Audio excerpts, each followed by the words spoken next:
আমেরিকার যেই আপনার রাষ্ট্রদূত ছিল বাংলাদেশের, তাকে কিন্তু ইতিমধ্যে আপনার বাতিল করা হয়েছে, এবং কি বাইডেন প্রশাসনের যেই রাষ্ট্রদূত বাংলাদেশে ছিল, সে কিন্তু আর বাংলাদেশে দায়িত্ব পালন করবে না।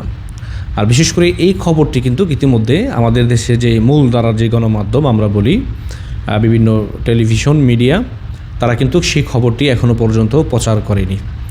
এটা আসলে যারা আপনার বাইডেন প্রশাসনের লোক বাংলাদেশে, তাদের জন্য এক প্রকার সেটি আপনার আতঙ্কের। কারণ বাইডেন প্রশাসন তাদের পক্ষে অনেক কাজ করেছে এবং কি তাদেরকে তদারকি করেছে। এই আন্দোলন মোটামুটি আপনি বলতে পারেন যে তাদেরও কিছু ইশারা ছিল না যে এরকম না, এবং কি এই উপদেষ্টা নামক যে পরিষদ যারা ইতিমধ্যে ক্ষমতায় এসেছে বা এই চেয়ারে বসেছে, তাদের সাথেও কিন্তু তাদের যোগাযোগ হতো। কথায় আছে না যে আমেরিকা এমন একটি দেশ, তারা চাইলে একটি দেশের সরকার পরিবর্তন করতে পারে, আবার তারা চাইলে সেই সরকারকে বহাল রাখতে পারে। এটা হচ্ছে আমেরিকা। আমেরিকা হচ্ছে এখন সারা ওয়ার্ল্ডের বড় ভাইকে যারা আপনার মাইনাস করতে চায়, বড় ভাই তাদেরকে আপনার মাইনাস করে দেয়। কেন? মানে তাদের উপরে আপনি যদি দাদাগিরি দেখাতে চান, তাহলে সেটির উচিত জবাব কিন্তু তারা দিয়ে দেয়। আমেরিকা হচ্ছে সেম এরকম একটি দেশ। আর বিশেষ করে শেখ হাসিনাও কিন্তু আপনার সেই আমেরিকার সাথে পাল্লা দিয়েছিল বাইডেন প্রশাসনের সাথে, যে 7 সমুদ্র 13 নদী পাড়ি দিয়ে গেলাম না তোমার আমেরিকায়। এখন কি হলো? শেখ হাসিনাকে আপনার বাংলাদেশ থেকে চলে যেতে হলো। কিন্তু শেখ হাসিনা বাংলাদেশে পূর্ণবহাল হবে এবং কি শেখ হাসিনা বাংলাদেশে রাজনীতি করবে, এটা সত্য। কিন্তু এগুলোর একটি ধারাবাহিকতা রয়েছে। যেমন আপনার ডোনাল্ড ট্রাম্প আর হচ্ছে আপনার জো বাইডেন, তারা হচ্ছে দুই দলের দুইজন। যেমন ডোনাল্ড ট্রাম্পের সাথে শেখ হাসিনার ব্যক্তিগতভাবে আপনার সম্পর্ক ভালো রয়েছে। যেমন ভারতের প্রধানমন্ত্রী নরেন্দ্র মোদী, তার সাথেও কিন্তু একটি হট কালেকশন রয়েছে আপনার আমেরিকার এবং কি ডোনাল্ড ট্রাম্পের। একদম কাছাকাছি লোক বলা হয় তাদেরকে। আসলে এগুলো হচ্ছে রাজনৈতিক সমীকরণ। তারাও কিন্তু একটি আন্তর্জাতিক জোট, বা তারাও কিন্তু আন্তর্জাতিকভাবে সেই রাজনৈতিক দেশগুলো তারা পর্যবেক্ষণ করে, বা তাদের যে সিন্ডিকেট রয়েছে তারাও কিন্তু সেইগুলো নিয়ন্ত্রণ করে আমেরিকা। মানে দুই দল, যেই দলই ক্ষমতায় আসুক, যদি ডোনাল্ড ট্রাম্প ক্ষমতায় আসে, তখন তাদের ফ্লেভারের যে দেশগুলো রয়েছে তাদের মোটামুটি একটু করে, তাদের সাথে কিন্তু তাদের একটা হট কালেকশন থাকে। ঠিক তেমনি বাইডেন প্রশাসনের এমনটাই ছিল।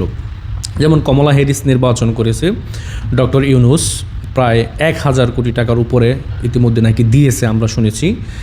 তাও সেটি নাকি ছিল বন্যার্তদের টাকা। এটা কতটুকু সত্য জানি না।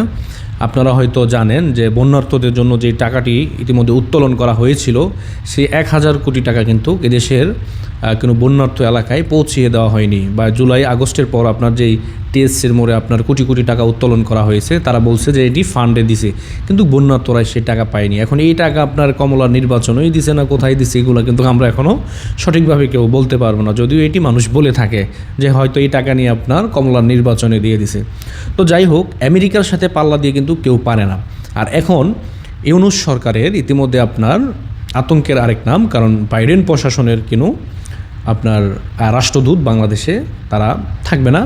এইটি কিন্তু ইতিমধ্যে আপনার পরিবর্তন হয়ে গেছে, যদিও এই খবর বাংলাদেশের কিন্তু মিডিয়া প্রচার করতেছে না বা করবেও না।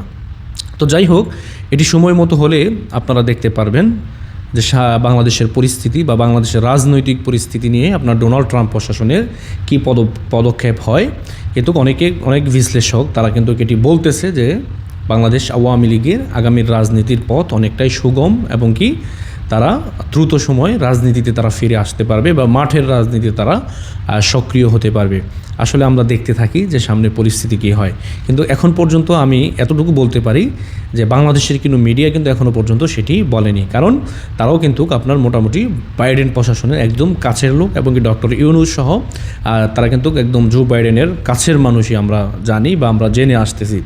আর ডোনাল্ড ট্রাম্প আগে কিন্তু বলেছিল যে মাইক্রো ফাইন্যান্সের যে আপনাদের ইউনূস, সে এখন কোথায়, যে কিনা আমাকে হারানোর জন্য অর্থ প্রদান করেছে। তো যাই হোক, এগুলো হচ্ছে আন্তর্জাতিক রাজনৈতিক খেলা, আমরা এতটুকু না যাই।